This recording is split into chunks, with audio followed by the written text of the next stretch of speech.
I want to show you something I noticed in Milano. I was standing inside one of the most beautiful galleries, watching women walk through it, and I saw something so simple, so precise, that I had to come home and make this video. It's one thing, one decision, made every morning by these elegant women, and almost nobody is talking about it. The Galleria Vittorio Emanuele II was built in 1865. It's one of the oldest and most beautiful shopping galleries in the world. It's a space that has witnessed over a century of style, elegance, of women who knew exactly who they were. I came here not to shop, not to be seen, but to watch. Because Milano is one of the few cities in the world where elegance is not performed, it's simply lived. Where the women who move through spaces like these have made a decision long before they left the house about who they are.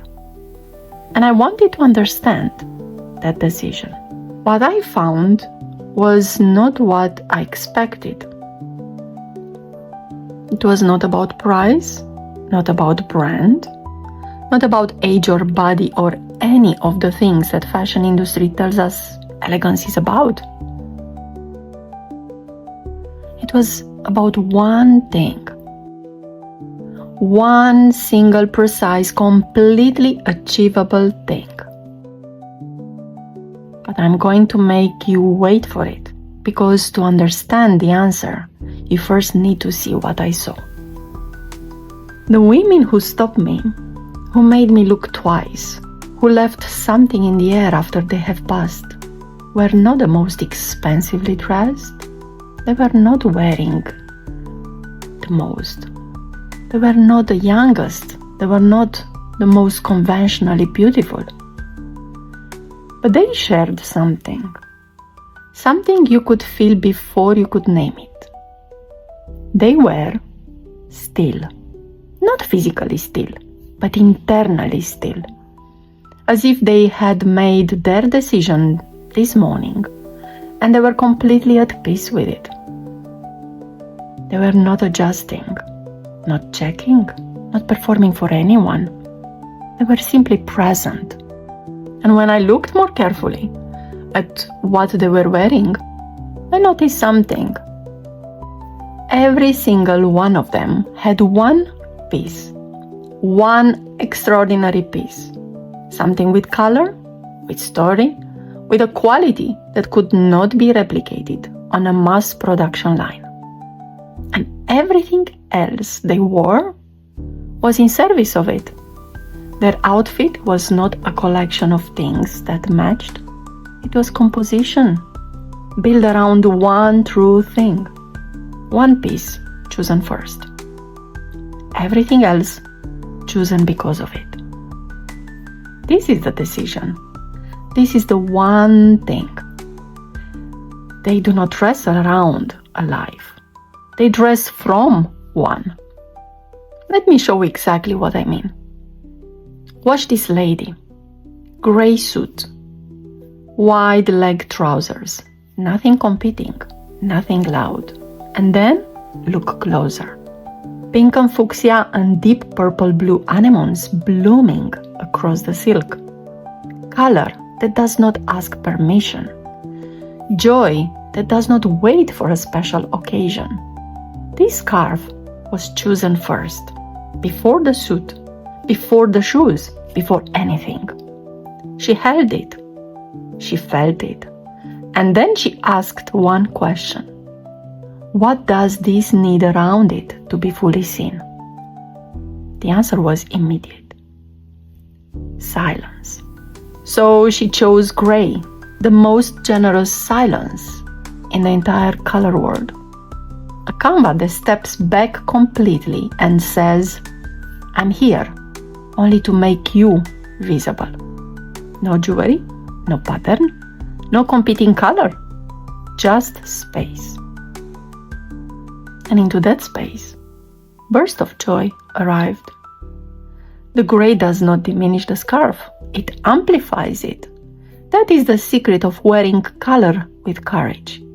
You do not add it to an outfit. You build the outfit around its absence. And then you let the color be the only truth. Step 1. Find your one true thing. It does not have to be a silk scarf. It can be a piece of jewelry, or a collar, or a pearl necklace. But it needs to have story, something you choose with intention.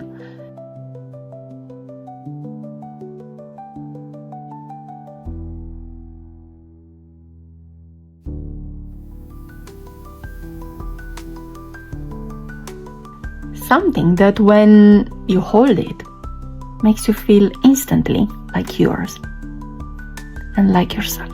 If you don't have it yet, that is your next investment. Not another basic, not another neutral, the one extraordinary thing that everything else will serve. Step 2. Read its colors. Really look at your piece. What's the dominant tone? What is the mood it carries? What is the lightest color in it? What is the darkest? For burst of joy scarf, dominant mood is joy, unapologetic, blooming, completely alive. The lightest tone is blush pink. The darkest is deep purple blue. The ground is warm. The florals are dramatic. Know your piece the way you know a person. That knowledge is what makes the next step possible. Step 3. Build the silence. Choose everything else in your outfit to be as quiet as possible. Repeat the most neutral tone from your hero piece and nothing that competes. Let me show you exactly what this looks like. Deep emerald against sand. The dunes are ivory and camel, the quietest, most generous silence in nature. They step back completely, and the emerald, rich, alive, deeply present, arrives without competition. She does not need anything else. The silence of the sand is doing everything. Rich burgundy against her own reflection. The mirror gives her space, pure, uncompeted space. And the burgundy silk moves through like a statement that needs no explanation.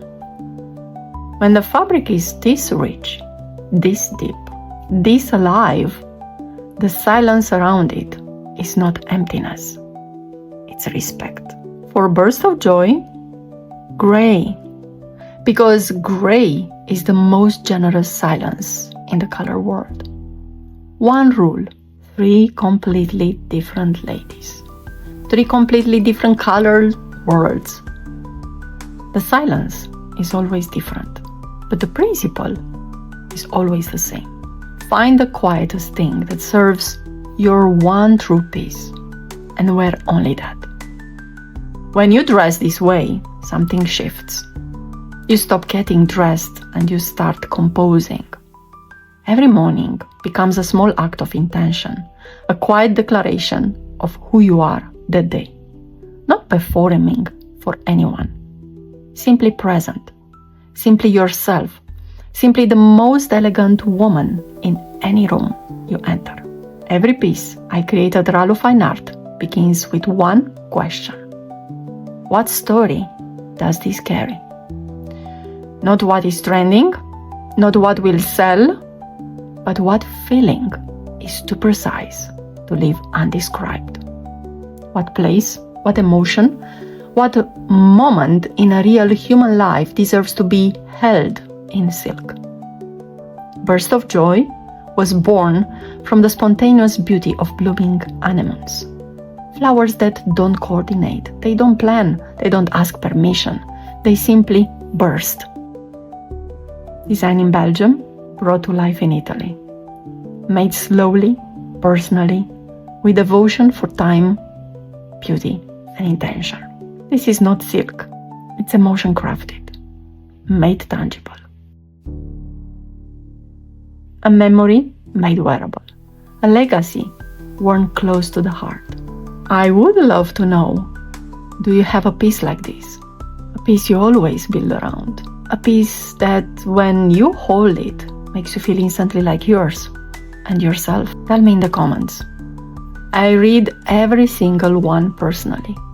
And if today it resonated, if this feels like a space where you belong, subscribe. I'm here every day, talking about elegance, intention, and the quiet art of dressing like you mean it. The link below takes you to the collector choice. 10 silk stories completely free, yours to keep. And whatever you wear tomorrow, begin with one true thing. Here is Ralu, the founder of RALUFINEART, signing out.